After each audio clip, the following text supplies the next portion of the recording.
caméra, c'est bien là. Ok. On voit tout, on voit jusque là? Non, on voit le bas du pull. Ok, ça marche. Chose promis, la voici cette vidéo, je vais vous parler de l'expérience du caisson de flottaison. J'ai vécu ça la semaine dernière, donc c'est encore frais dans mes mémoires et en même temps j'ai eu le temps de digérer tout ce qui s'était passé. Je peux pas dire que je sois ressortie complètement transformée de cette expérience, ce serait faux. Par contre, il s'est quand même passé des choses intéressantes. Alors déjà pour commencer, qu'est-ce qu'un caisson de flottaison? C'est une sorte de dôme, presque un sarcophage, il faut vraiment pas avoir peur d'être enfermé, dans lequel il va y avoir de l'eau avec du sel d'Epsom. Alors, il y a 900 kg de sel pour 1200 litres d'eau, donc c'est très chargé et ça nous permet de flotter pour avoir ce sentiment, justement cette sensation de confort et de pouvoir relâcher complètement son corps. L'idée d'aller dans ce caisson de flottaison est vraiment de vivre un moment de détente, hors connexion, hors sollicitation, et moi c'était vraiment ce que je venais de chercher, c'était ce calme, parce que j'ai une vie assez mouvementée que j'adore d'ailleurs, hein. Et c'est vrai que c'est toujours très mouvementé et j'avais vraiment envie de retrouver une sorte de bulle, de me retrouver un peu face à moi-même et j'avais envie de voir un petit peu ce qui allait se passer sans aucune sollicitation extérieure. Rendez-vous pris, c'est parti, j'ai fait l'expérience avec une copine. Les premiers caissons de flottaison ont été faits par des scientifiques qui voulaient essayer d'expérimenter, de savoir où se trouvait l'âme ou la conscience dans le corps. Or, ils n'ont jamais eu la réponse à ça, de savoir où était la conscience de manière physique. Mais en tout cas, apparemment, de ce que j'ai compris, est ressorti de ces expériences que lorsqu'on privait quelque part le corps de stimuli extérieurs, une sorte de méditation profonde pouvait s'enclencher. En tout cas, certaines zones du cerveau se mettaient en activité. Des zones qui sont elles aussi en activité quand on se retrouve dans des méditations profondes. Ça peut amener des personnes qui ne sont pas habituées à méditer à avoir des états comme ça un peu méditatifs relativement facilement. Finalement, on était vraiment dans un caisson presque de privation sensorielle, donc c'était très intéressant à vivre. Et en tout cas moi, avant d'y aller, je me suis fait plein de petits films, mais en même temps j'ai voulu aussi me laisser un peu vivre cette expérience sans trop mettre d'attente. La seule que j'avais moi de manière personnelle, c'était j'avais vraiment envie de retrouver un calme, un retour à moi. En fait, c'est vraiment cette intention que j'ai mis avant d'y aller. Alors comment j'ai vécu l'expérience de manière concrète? Donc on nous explique un petit peu comment ça va se passer, il faut se doucher, etc. Et je suis enfin rentrée dans le caisson de flottaison. Et je dois avouer que les 2 premières minutes ont été absolument atroces. Je me suis d'ailleurs même dit, oh, qu'est-ce que j'ai fait? Mais quel rôle d'idée? Pourquoi est-ce que je me suis mise dans cette histoire? C'est pas du tout mon truc, je vais ressortir, tant pis, j'ai payé, mais c'est pas du tout pour moi.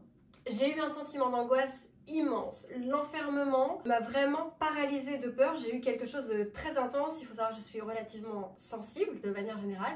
Donc là, j'ai vraiment vécu cette chose comme quelque chose d'assez violent. Et très rapidement, j'ai essayé aussi de relativiser en me disant, attends, Coralie, tu es venue, tu as fait la route, tu as payé. Donc on va essayer quand même de vivre un peu l'expérience et de se laisser traverser pour voir un peu ce qui peut se passer derrière. Et effectivement, je me suis laissée traverser par cette sensation d'inconfort et très rapidement, je veux dire 30 secondes à 1 minute après, j'ai réussi à me détendre, j'ai réussi à me sentir bien. L'expérience a duré en tout 1 heure. 1 heure, j'avais pas pris conscience avant de faire cette expérience que ça pouvait être long et il s'avère qu'effectivement à plusieurs moments, j'ai eu des moments d'ennui dans ce caisson où je me suis demandé ce que je faisais là, où j'ai même eu envie de sortir et je suis passée outre en me disant non, voilà, vis le truc et attends, on va quand même aller au bout pour voir ce qu'il peut y avoir derrière. Et une fois que ces sentiments d'ennui me sont passés, effectivement, je repartais dans mes pensées, dans une sorte de méditation semi-consciente, me laisser aller dans des pensées un peu comme lors de la rêverie, vous savez, quand avant de vous endormir,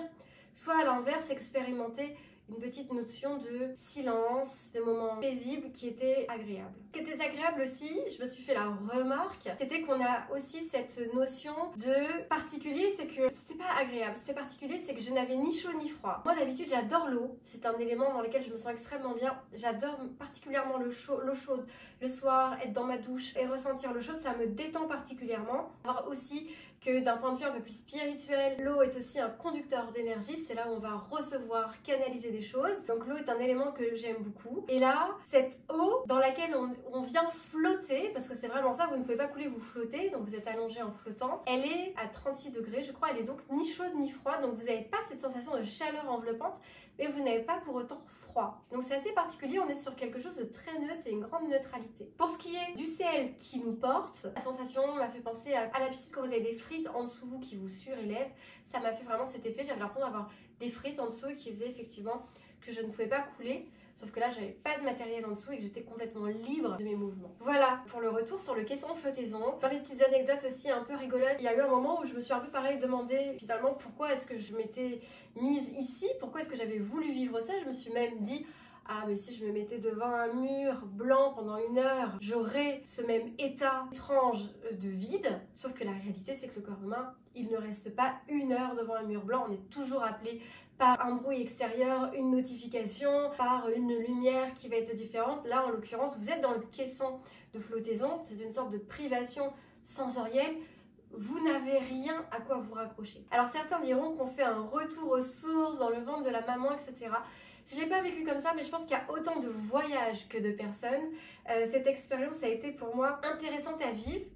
Par contre, je ne l'ai pas spécialement trouvée agréable, surtout que c'était une première fois, donc une découverte, j'étais aussi dans l'inconnu et je suis quelqu'un qui a besoin de maîtrise pour me sentir à l'aise. Donc là, le fait que j'étais dans l'inconnu avec cette sensation un petit peu d'enfermement a été un peu spécial à vivre, mais elle n'a pas été désagréable. C'était vraiment une expérience.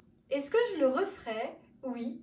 Pas la semaine prochaine, pas dans 15 jours, mais je le referai bien dans 6 mois, 1 an, pour faire un deuxième voyage, différent de cette fois-ci, puisque ce sera le deuxième et plus le premier. Donc oui, je le referai, mais pas dans l'immédiat. Moi, je l'ai vraiment vécu comme une expérience, quelque chose que j'ai traversé, et ça a été plutôt sympa à vivre. Autre chose, le sel.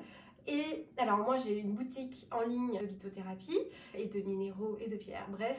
Et tout ce qui est sel en général est associé à la purification. Alors c'est un système de croyance, attention, rien n'est scientifique dans tout ce que je vais vous dire. Mais là j'ai eu vraiment ce sentiment pour le coup d'être hyper purifiée. Je suis même ressortie, j'ai l'impression d'être très sec physiquement. Après on prend la douche, on se savonne, etc. pour retirer le surplus de sel. Ça fait énormément de bien de se savonner, de prendre la douche, parce qu'effectivement on ressort très sec et je me suis sentie très purifiée, très allégée. À la fin on nous invite aussi, le lieu dans lequel j'étais en tout cas, à remettre du sel dans l'eau pour la symbolique de rendre ce que l'on a pris. Autre petite anecdote aussi que j'ai vécue. Alors pour ceux qui me suivent bien et qui me connaissent des réseaux, notamment sur Instagram, j'ai une grande phobie des insectes et c'est revenu à la surface, vraiment dans le bassin. Donc ça aussi ça a été un moment très désagréable, c'est-à-dire que je me suis imaginé qu'il y avait des insectes. Je me suis dit, oh, c'est un lieu qui est humide, qui est chaud, il doit forcément y avoir des insectes, et j'ai eu une grande peur, une grande pression comme ça, avant encore une fois de me laisser traverser par cette idée en me disant, attends, relativise, il n'y a pas d'insectes ici, tout est clean, en plus c'était très propre, tout va bien et c'est ok. Et du coup ça m'a permis de traverser ce moment qui pour moi a été très délicat et qui peut venir me gêner. Moi quand je suis fatiguée, il y en a certains qui ont des angoisses, qui n'osent pas sortir de chez eux, etc. Moi quand je suis fatiguée, j'ai une espèce de phobie, comme s'il y avait des insectes partout. Voilà, bon, chacun ses phobies, c'est très bien, je ne suis pas parfaite. Mais du coup, c'est revenu, ça m'a suivi quand même, hein, jusqu'à dans cette alcôve et dans cet œuf. Voilà pour cette première vidéo sur YouTube. Merci à vous de mettre un petit like, de vous abonner si vous êtes sur cette plateforme. Je serais ravie de faire d'autres formats un peu plus longs. J'ai envie de m'éclater dans un autre style avec une autre forme de création de contenu. Voilà, je vous fais des gros bisous. Je sais pas comment ça se passe ici. Bref, je vous embrasse et je vous dis peut-être à bientôt.